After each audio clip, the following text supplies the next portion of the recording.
放在眼里。彩铃姐姐，别生气。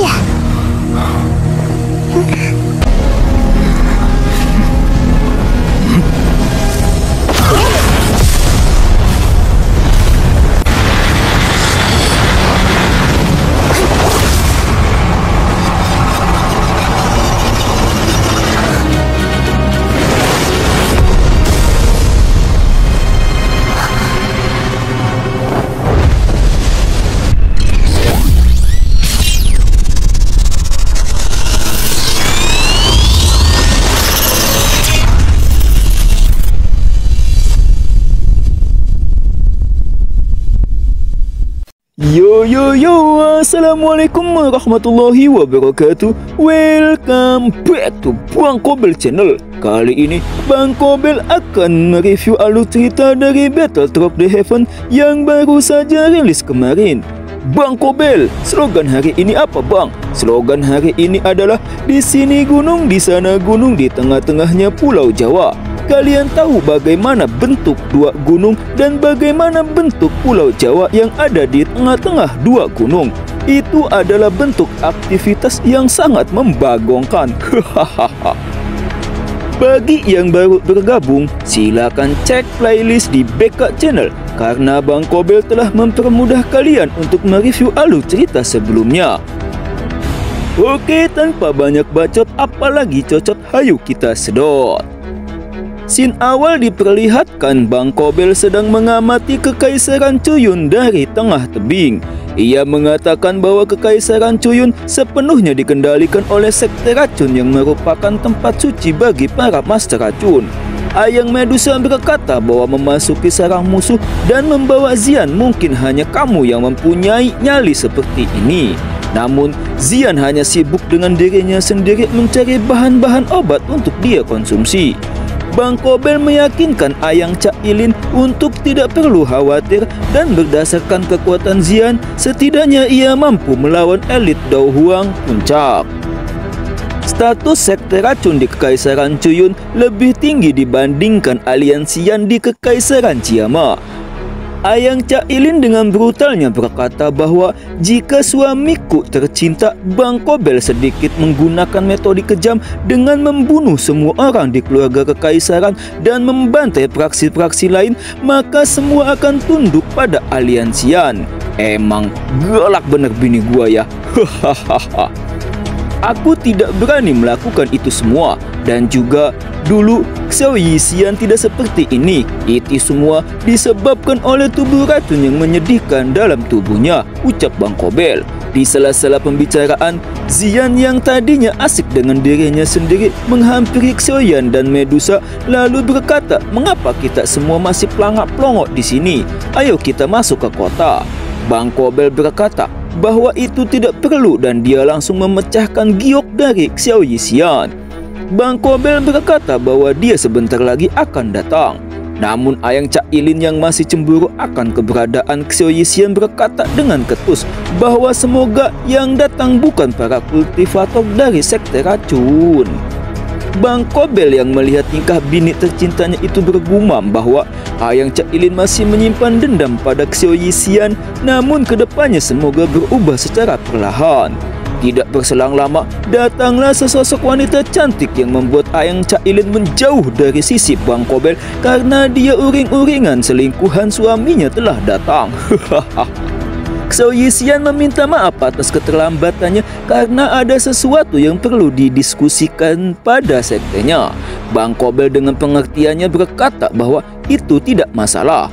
Melihat begitu pengertiannya jawaban dari Bang Kobel, Ayang Cailin pun hanya mampu mendengus dan membuang muka. Namun gerak-gerik dari sang ratu tak luput dari pandangan Xiao Yixian. Dia pun berkata bahwa sudah lama tak bertemu, jangan harap aku tidak mengenalimu ketika kau memakai jubah. Bang Kobel menjelaskan bahwa mereka diganggu karena kecantikan bini gua oleh beberapa master dari sekte racun. Maka dari itu lebih baik bini gua memakai jubah.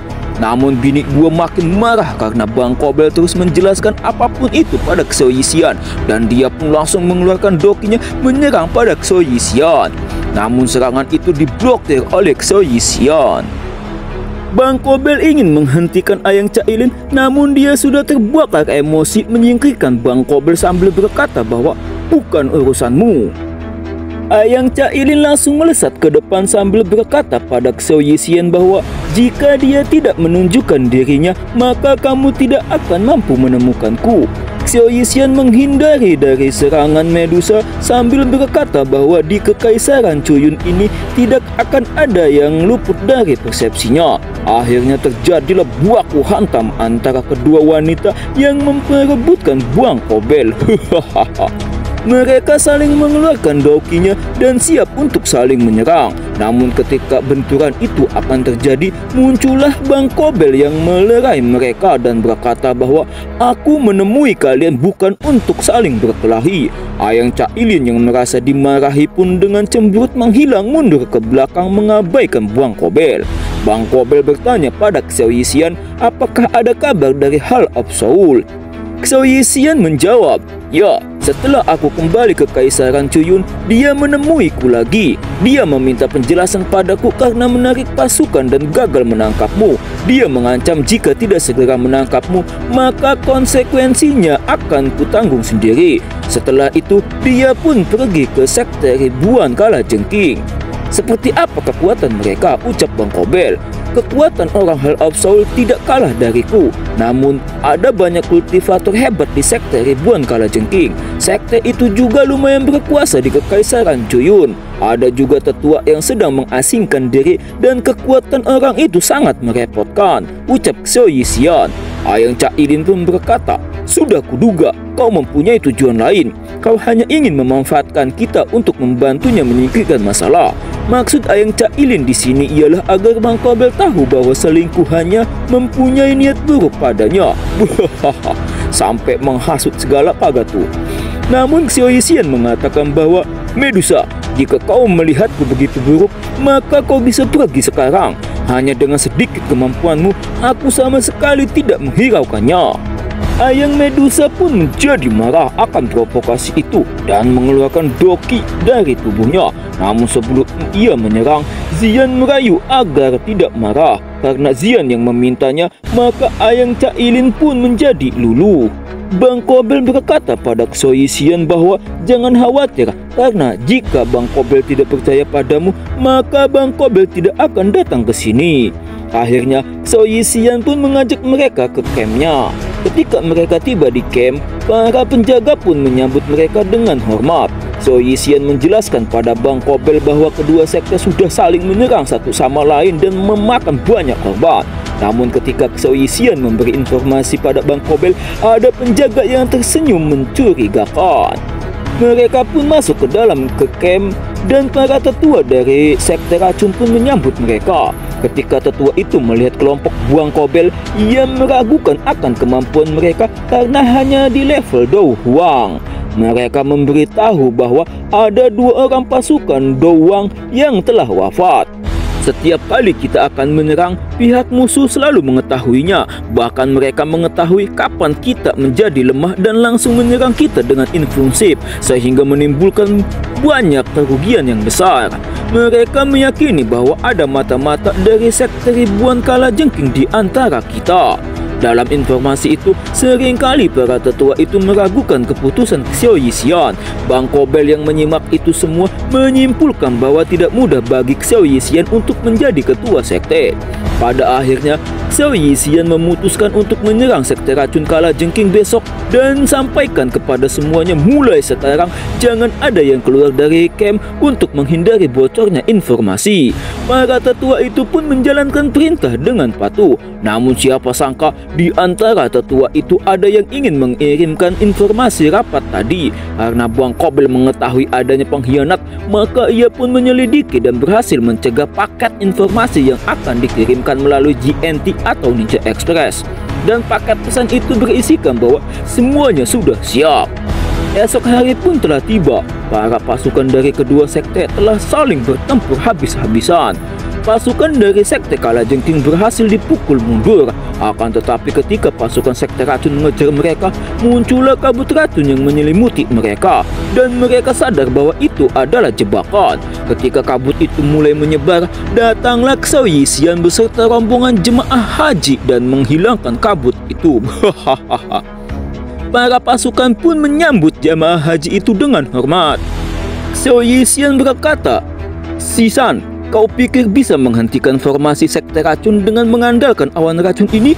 Dia pun menebas kabut racun itu dan muncullah Sisan yang ia maksud sambil menghalau tebasan itu dan berkata bahwa ketua Sekte Racun lumayan berambisi. Muncullah 4 tetua dari Sekte Kalajengking yang menemani tetua Sisan. Bang Kobel lumayan terkejut melihat para tetua itu karena mereka semua berada di level Dou Huang dan memang pertempuran kali ini ditakdirkan sangat berbahaya. Xiao Yishan menyeru pada Xisan untuk segera memanggil Xibian untuk muncul. Jika tidak, Sekte Kalajengking akan dilahap oleh Sekte Racun. Xisan berkata bahwa sekte miliknya tidak seperti sekte lainnya dan juga kau masih belum pantas untuk menantangnya. Xiao Yishan langsung mengeluarkan doki di tangannya dan menebas ke arah tetua Kalajengking. 5 tetua Kalajengking itu pun menggabungkan doki mereka dan membentuk formasi untuk mencegah serangan itu dan terjadilah ledakan yang besar. Xiao Yishan pun memuji karena mereka berhasil menahan satu serangannya. Namun Xiao Yishan mengeluarkan doki yang besar untuk mengeluarkan teknik yang bernama mata air racun ribuan ilusi. Doki racun yang besar pun membumbung tinggi di atas langit yang membentuk pusaran racun ungu pekat. Xiao Yishan yang berada di bawah pusaran itu menunjuk ke arah tetua Sekte Kalajengking dan keluarlah ribuan jarum racun seperti hujan yang menyerang dengan membabi tuli, bukan babi buta lagi. Para tetua Sekte Racun pun kalang kabut melihat serangan itu. Mereka pun langsung ngacir tarik jabrik pergi. Namun serangan Xiao Yishan tak henti-hentinya menyerang mereka seperti hujan turun di kala hati yang sedang bersedih. Seperti lirik lagu. Namun di saat-saat kritis serangan hujan racun itu mengenai tetua Kalajengking, muncullah perisai yang menghalangi serangan Xiao Yishan. Datanglah sesosok lelaki tua yang langsung menebas dokinya ke arah pusaran racun di atas Xiao Yishan. Pusaran itu pun lenyap seketika. Para tetua Kalajengking pun menyapa lelaki tua itu dengan hormat. Xiao Yishan yang melihat itu pun terkejut. Bang Kobel menebak dalam hatinya bahwa lelaki tua itu pasti Xibian. Xiao Yishan juga menebak bahwa level lelaki tua itu di puncak Douzong bintang 4. Bahkan jika dia ada peluang akan menerobos bintang 5. Bang Kobel bergumam bahwa setelah pertempuran ini selesai, ia harus mencari api surgawi baru untuk meningkatkan kultivasinya. Jika tidak, ia akan kerepotan jika melawan elit Douzong. Xibian berkata pada Xiao Yishan bahwa setelah pertempuran itu ternyata kau telah menyingkirkan banyak praksi. Namun kedepannya Kekaisaran Cuyun akan menjadi milik Sekte Kalajengking. Namun Xiao Yishan mengatakan bahwa jika kau mempunyai kemampuan untuk itu. Xiao Yishan memerintahkan pada 5 tetuanya untuk membentuk formasi. Dia berada di tengah formasi itu. Namun ketika formasi itu terbentuk dengan sempurna, ternyata racun di formasi itu bukan milik Sekte Racun, melainkan milik dari Sekte Kalajengking. Para tetua itu pun menyerang Xiao Yishan dari belakang dengan formasi yang telah mereka buat. Xiao Yishan yang terlambat menyadari itu pun tidak dapat menghindar lagi. Namun tanpa diduga, di saat kritis itulah muncul energi yang menghalau serangan dari para pengkhianat. Terjadilah ledakan besar dan ketika ledakan itu menghilang, muncullah Bang Kobel sang pahlawan dari negeri Konoha. Bang Kobel berkata bahwa ternyata pengkhianatnya bukan 1, melainkan ada 5. Lalu bagaimana kelanjutan episodenya? Jangan pindahkan saluran TV Anda karena Bang Kobel akan kembali setelah pariwara berikut ini.